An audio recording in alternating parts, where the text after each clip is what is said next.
নমস্কাৰ দিদি বনাইছনে নমস্কাৰ বন্ধু বান্ধৱী সকল আমাৰ ডিকু দেহা এতিয়া 16 বছৰত ভৰি দিলে দেই এতিয়া 16 বছৰ ভৰি দিলে আৰু কিমান ওখ চা দেহা কেই কেজি আছা এতিয়া মানে মই কি জানে সদায় দিনা আমাৰ দেহাক মই কোচত লৈ থাকো এবাৰ হলেও মানে এনেকে লওঁ আৰু এতিয়া মোৰ কাৰণে সহজ হৈ গ'ল মানুহে যে কয় সদায় যদি সৰুৰ পৰা যদি গৰু পোৱালি এটা আপুনি কোচত লৈ থাকে একদম ডাঙৰ হলেও ল'ব পাৰিব হয় নে নহয় এতিয়া মানে আমাৰ ডিকু দেহাৰ ক্ষেত্ৰতো সি কিন্তু মোক ল'ব নোৱাৰে কিন্তু মই লৈছো মই বুঢ়া হলেও দেখিছিলে নাই এয়া খোজকাঢ়ি এতিয়া দেখিছে দেখাই দিব ল'ব পাৰে মই কিবা বহুত আগত আছে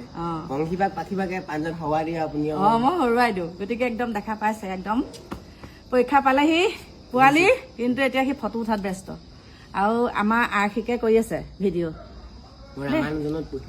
ৰামানুজনত পঢ়িব কিন্তু 99% হ'ব লাগিব ৰামানুজনত পঢ়িবলৈ এই কি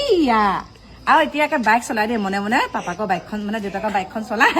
এতিয়া সি কি কৈছে প্ৰেক্টিচ কৰি আছো বোলে বাপেকে গালি দিয়ে যে প্ৰেক্টিচ কৰি আছো ৰামানুজনত বোলে বাইক লৈ যাব লাগিব নহয়